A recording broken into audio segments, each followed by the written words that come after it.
destro, sinistra 4 sì e 4 lunga lunga e destra 3 10, inversione, no, buttata via una gara. Hello and welcome to coverage of the 2007 International Rally Challenge, and that was just one of the highlights that we'll be showing you from this third round of the series, the Ypres Westhoek Rally in Belgium. One of the most difficult rallies on the calendar, there's no doubt about it. It's tough, it's sinuous, it's twisty, and it's all on tarmac. This is the situation coming into this rally, the third round. Andrea Navarra driving for Abarth. He's on the lead of the points with 18. Vuya second place for Peugeot, and Abarth actually leading the manufacturers' points at the moment from Mitsubishi and Peugeot. So lots to look forward to, and a number of drivers that we'll be keeping an eye on to see who's going to come out on top this time. Andrea Navarra, of course, leading the points. He should be in great shape.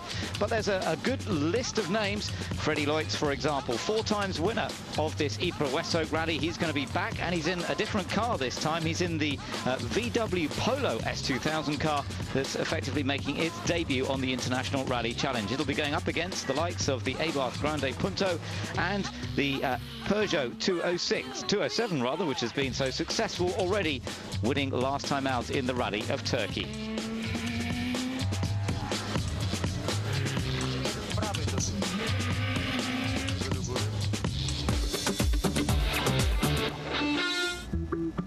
So the first day, the first loop, and the first special stage, the Dikkerbos stage, 11.32 kilometers. Several long-ish stages on the first day, and all of it taking place fairly near the French border. It's a pretty unique rally, lots of junctions for them to deal with. Very fast roads though, but they're very narrow, and they're all lined by these notorious ditches, which will catch you out, as we saw in that opening clip. So if you get it wrong, you tend to go off in a big way here, and experience normally counts for a lot. Now this is Andrea Navarra, the 36-year-old Italian, 2004 Italian rally champion and winner of the first round of the International Rally Challenge. That was the Safari Rally. Now, as you can see, the stages were reasonably dry. There was some water around. He chose cut slicks for his first few runs. He was quickest on the first stage, 4th quickest on stage 2, and then won stage 3 to take the initial overall lead of the competition. 14 of these S2000 cars have been entered this year on the Ypres Rally, and that's up by a big margin from what it was last year, the first sort of experimental year of IRC. It's fabulous to see how popular this new class of rallying is proving to be already, and Navarra going extremely well. Now, we mentioned Freddie Leutz, 4 times winner of this event in the past, trying to become the first ever 5 times winner, and driving this new Volkswagen Polo S2000 run by René Georges Rally Sport. Well, he was immediately fast on roads that he knows pretty well. Second on the first stage, then he won the second stage of the day. Let's ride on board with him for a moment. Omhoog 75, rechts 72 couperen over borduur vet. Rechts 72 couperen over borduur vet. Op links 72 plus. So as you can see, Leutz was immediately on the pace in the Volkswagen Polo, but he wasn't the only one that we had to keep an eye on. Pieter Johan, the new to IRC competition but 3 times Belgian rally champion, was enjoying himself in his Abarth Grande Punto S2000. He's contested this rally in the past in things like Toyota Corolla World Rally cars, but he was getting to grips with this 4-wheel drive 2-litre Abarth very quickly. Remember the IRC rules allowing for Group N cars, but particularly for this class of car, where they're powered by a 2-litre engine, which is much the same as is used in touring cars around the world, and they have a pretty much standardized 4-wheel drive system as well, obviously for rallying on the exploits, whether it's on gravel or on tarmac in this case. Now on board here with Nicolas Vuillos, the winner of the second round of the IRC in the Peugeot. And Peugeot didn't enter last year's competition. They didn't start the very beginning of this season, but with that win in Turkey, they showed they've got a very competitive car absolutely straight away. Very impressive, and he was fast. He was 4th overall after the first 3 stages, was Villos. He's never been on the Ypres before. Now, here's a man who has been on the Ypres Rally before, Simon Jean-Joseph, the Martinique driver who we've seen in World Rally class competition before, but he was contesting a slightly different class here. He was concentrating more on the European rally and running a 1600cc Citroen, the C2, and looking pretty quick. He won the S1600 class on the Turkish rally, and he was looking fast on the early stages here, although not quite as quick as those S2000 cars. Well, here's another of the A-bars. This was Corrado Fontana, but sadly, it didn't last particularly long for the Italian on this one. Al paletto destro, sinistra 4 sì, e 4 lunga lunga, e destra 3, 10. Inversione, no. That was the one we started with, and that was who it was. Corrado Fontana and his co-driver. Thankfully, neither of them were hurt in that one, but it just goes to show, you know, if you get it wrong, it tends to go wrong pretty quickly. And here's another one in trouble. This was Volkan Izik, the Turkish driver, in another A-bath. And his was even shorter. He went out after just the second special stage due to electrical problems. So he limped his way back to the service park in the medieval centre of the town of Ypres. Rather lovely place, but it wasn't much fillip to him because it didn't look as though he was going to be going very much further. So 1 or 2 early retirements in the rally then. Some 200 kilometres were still to be planned for the next day, the Saturday. We were still looking at Friday's competition. Special stage 6 was cancelled, in fact, because after car number 42 had gone through, a yellow flag was waved by a marshal, so that put everybody off, and they decided to give up on that one. Andrea Navarra, he was our early rally leader. He went from cut slicks to pure slicks for this second loop of stages, and in fact he dropped down. He lost the lead on special stage 4, and then on special stage 5 he suffered a puncture which dropped him down even further. So we saw Freddie Loix going ahead. Wow. 75 links 90 middenlicht couperen. Om 75 rechts 122 afval. En spoor rechts 100 diep couperen. Links afval couperen. Nee. But Freddie realised that he had a puncture. Jawel. Rechts. En 50 rechts. 80 paal borduur. Links 80. En 75 links 82. So a great shame for Freddie Loix, the new leader, forced to replace the tyre. Very disappointing indeed for him. And this meant, of course, that he would lose the lead, which he just grabbed from Andrea Navarra. And Freddie Loix bitterly disappointed to have done it. There must be something sitting in a corner. It was a place where we had to cut. Everybody's cutting, so I had to do the same, and I make a flat tire. Bad luck. Cutting the corners is part of being fast on the Ypres rally, but you've got to know where to cut the corner and where you've got to be a little bit more careful. Now, Renato Travaglia was going well in the Group N car. This is the Mitsubishi Evo 9. You can see he was cutting the corners a bit, hitting the puddles as well. Double European champion in the past, and he was running in 4th place overall after 5 special stages. And once again, the top Group N Mitsubishi there, looking on a very even par on this asphalt surface with the best of the S2000 cars.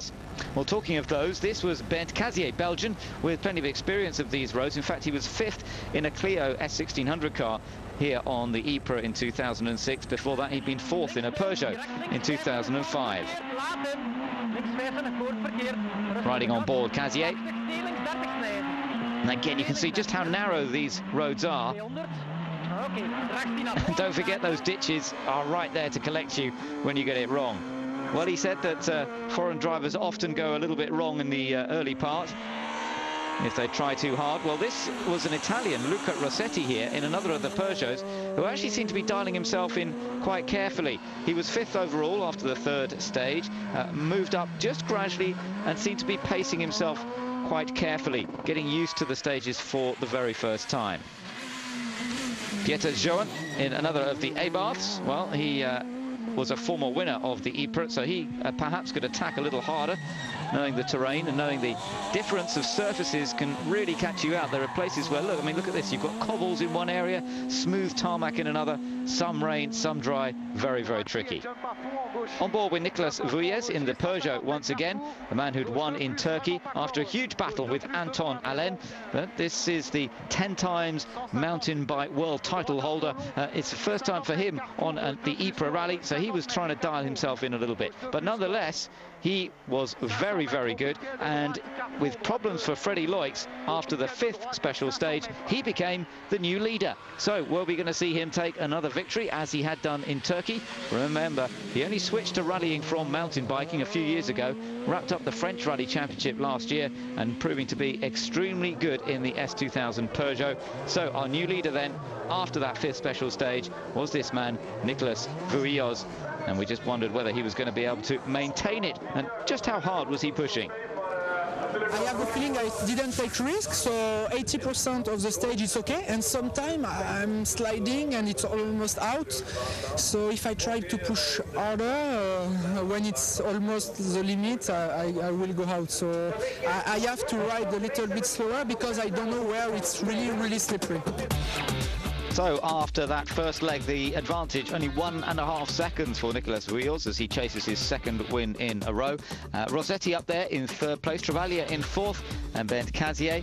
And the best of the A-Baths, not quite as far up as we might have expected, Andrea Navarra in 8th place ahead of his teammate Umberto Scandola.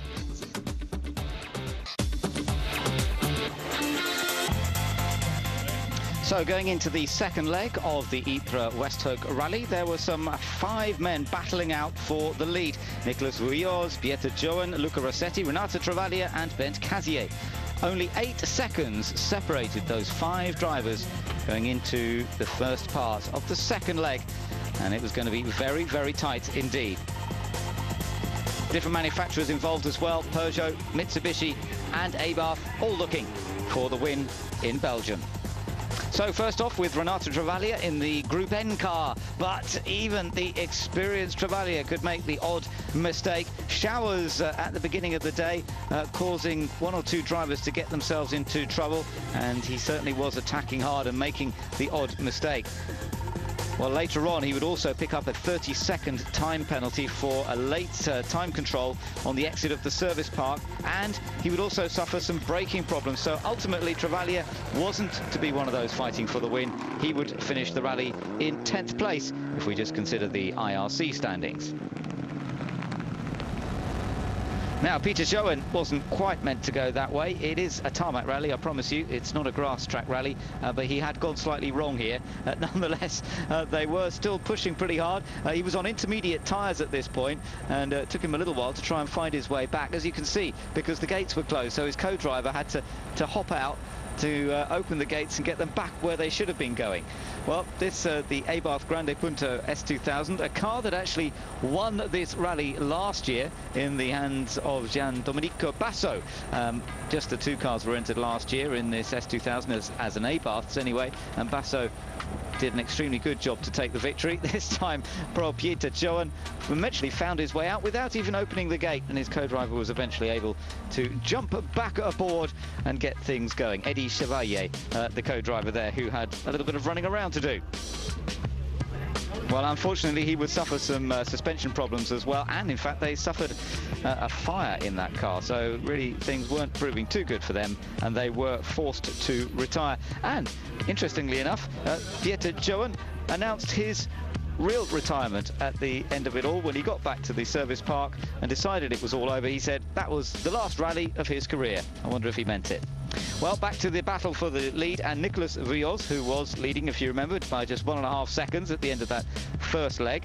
He was now trying to maintain that advantage, but remember, first time he's been on the Ypres Westhoek rally, and it's very, very easy to make a mistake, as we've already seen. Et léger droite à fond, et léger droite à fond, et léger gauche à fond, 250 mètres à la croix. 250 mètres à la croix et 70 mètres, droite 4 plus pas corde. Droite 4 plus pas corde. Sur gauche à fond. Ah putain, on y est. And that was how it was all over for Nicolas, I'm afraid, as he explained. I made a mistake about the distance, and I was writing 70 meters, and I think the good distance was 50, and so I was late, a little bit late, and I tried to make the turn, but it was too late, so we go straight and destroy the car.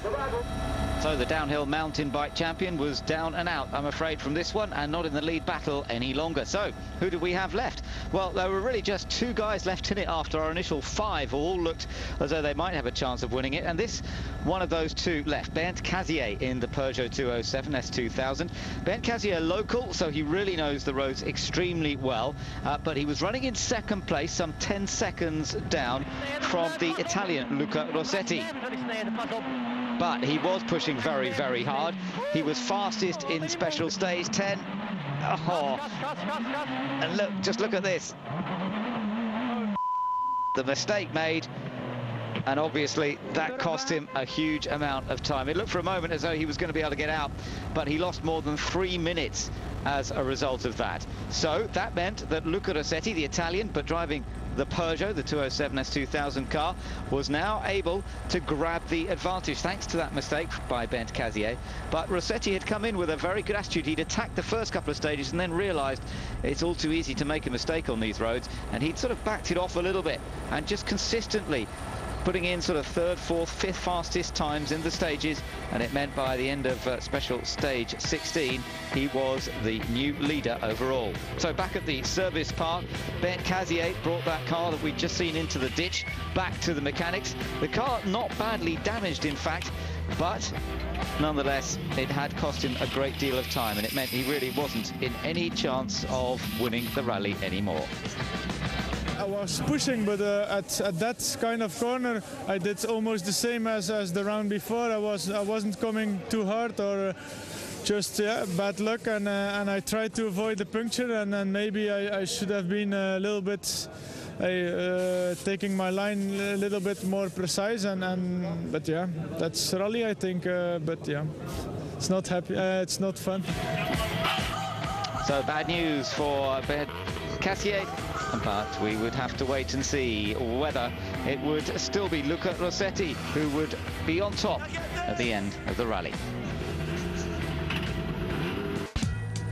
Welcome back to our coverage of the final stages of the Ypres Westhoek Rally, round 3 of the International Rally Challenge. We're looking at Freddie Loix now. We saw that he'd been battling away up front in the early part of the rally, had picked up a puncture, unfortunately. That had basically lost him the opportunity to really go for the win. A great shame for the man who's 4 times previous winner of this event, but good to see the VW Polo going so well. Ultimately, I'm afraid, they picked up a broken radiator hose, and that caused engine overheating between stages 9 and 10, and that was all over basically for the Polo on this occasion. A great shame, because they'd gone through all their testing without any kind of mechanical problems. A couple of other cars to watch out for. Nice to see the Honda Civic Type R run by JAS Motorsport, who of course have done a lot in circuit racing over the years.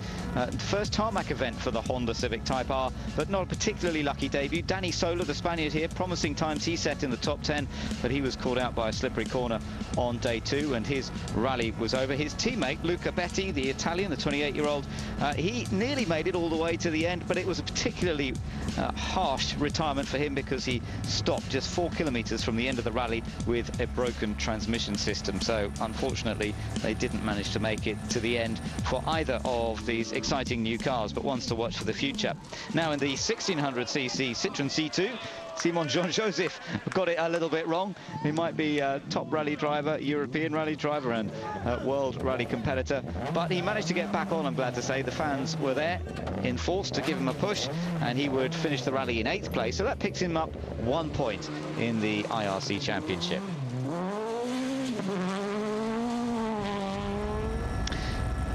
The Mitsubishi Lancer of Larry Coles was going extremely well. This is a Group N car, so slightly different spec to the S2000 cars, of course. But he gradually moved up the standings and appeared to finish in 3rd place at the end. But it's not quite the way the scrutineers saw it. It was a homologation issue, a very minor point really. There are some reinforcement bars that should be in the are in the road car, and therefore should be in this Group N car, weren't there. They were missing on this rally car, and so he was chucked out. He wasn't the only one. Several cars were disqualified, so it was Larry Coles, Bob Colesall and Andy Lefebvre as well were all disqualified from the event, so a great shame there. He lost his 3rd place. So, looking back towards the top end, the Umberto Scandola, who had a very dramatic outing last year on the Ypres Rally. You might remember our coverage showing him disappearing into a pond in his battle to get a good performance. Well, he was fairly restrained this time. He was pretty much around just inside or just outside the top 10 most of the time with his stage times. Gradually, he moved up, and of course, he was helped by those disqualifications, and the Abarth driver ended up finishing in 5th position. So a consistent run, perhaps not quite the pace he would have been hoping for, but nonetheless he still picked up some useful points in the IRC Championship. Now the Peugeots had been going well, as we've seen. Bernd Casier was one of those who was pushing very hard for the win, but he had made that little mistake, put it off into the ditch. That had cost him some 3 minutes, and of course he was never really able to fully come back from that. But nonetheless, he was still trying quite hard and still showing some quick times. 3rd fastest in special stage 18, for example. En 300. Remmen voor rechtsloom schietsnijden, wordt 30 rechtsveer verlaten. Rechtsloom schietsnijden, 30 rechtsveer verlaten. Fantastic roads. You certainly wouldn't want to find something coming the other way, though, would you? Very narrow, very tight, demanding real accuracy, and he would end up in 4th place. Now, Andre Navarra, the man leading the points coming into this round, and the winner, remember, of the Safari Rally at the start of this year's IRC Championship. Again, a good solid run from Navarra, and I think really concentrating on picking up points. That's probably what he was thinking of, more perhaps than going for the outright victory. He was 4th fastest on special stage 18, and he would end up 4th initially in the overall standings, then moving up to 3rd after that disqualification for Larry Cole. So very useful points there for Navarra. Another good run also from the Spanish driver Enrique Garcia Ojeda in another of the Peugeots. This run by Peugeot Spain, in fact, the 207, the new S2000 car produced by Peugeot for this year. And he put in a very solid run indeed, the 35-year-old. He finished 3rd in Turkey, which was his first ever gravel event. This type of surface perhaps a little bit more familiar to him, and he was going well. In fact, he was reducing the gap to the rally leader, and towards the end we really started to wonder whether he might be able to challenge Luca Rossetti, because he was gradually closing him in.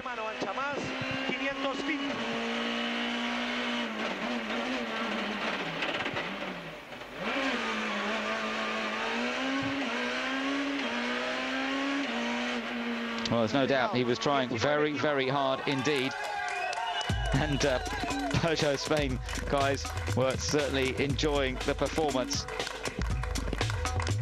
But ultimately, it was going to be a victory for them, with Luca Rossetti taking the victory for Peugeot in his S2000 car. So the Italian taking the win after a beautifully driven event, in fact, and he became a rookie winner of the rally, which is pretty unusual. The last time that was done, that a first-timer came to Ypres and took the victory, was a certain Henri Toivonen back in 1984 in a Porsche 911. Well, he's stepping into some pretty impressive footsteps there, Luca Rossetti, but you have to say he did a great job. Peugeot Italy, on this case, of course, running his car, as opposed to Peugeot Spain running the Ojeda car, which ran so well and finished in a very solid 2nd place. So Peugeot having a delightful time of it in Belgium. And it means that they are certainly going to challenge Abarth as we go throughout the rest of the rally. And the rest of the season, indeed. So we had 6 different leaders in the rally. A very tight battle right up to the end. But ultimately, victory went to the 31-year-old Italian Luca Rossetti. And you can tell that they were pretty happy about things, he and Matteo Ciarcosi, his co-driver. This race is very, very difficult. It's strange for me that usually driving Italian championship, and when I came here, I don't think about the overall results, but only to keep experience. And after this, I have a fantastic car, a good feeling with the tire, and this is the results. Okay. Very laid back, very happy looking Luca Rossetti, and Peugeot took the win then. So this is the result. He won by 18.6 seconds. Ojeda did catch it up quite well in the end, but it was a Peugeot 1-2, and after disqualifications, Abarth got 3rd place for Andrea Navarra. further down the order, Simon Jean-Joseph, as we saw, finished in 8th place. He was in the 1600cc Citroën. And Travaglia, after his little problems towards the end, he finished outside the IRC points, down in 10th position. Well, of course, that's made a little bit of difference to the championship, although we still have the same series leader in Andrea Navarra. That third place, particularly after the disqualification of the Mitsubishi that had finished ahead of him, certainly helped out. So he's now on 24 points. Ojeda, after 2 consistent runs now in the Peugeot, both in Turkey and here in Belgium, is now second on 14. Rossetti and Vuilloz are both effectively tied now on 10 points. Nicolas Vuilloz, who had problems in this one, of course, but was the winner of the Rally of Turkey. And it looks as though we're in for a fantastic season. Look at that, Peugeot actually ahead of Abarth by just 1 point now. Mitsubishi not too far behind in 3rd place. So we've got lots to look forward to. The next round of the IRC will be in Russia on the 13th and 14th of July, where the start and finish will be in the centre of the magnificent city of St. Petersburg, and the stages will be on gravel around the town of Vyborg. I hope you've enjoyed our coverage here on Eurosport, this exciting new generation rally series. We'll be back with it again in the middle of July. For now then, it's goodbye from me, Ben Edwards.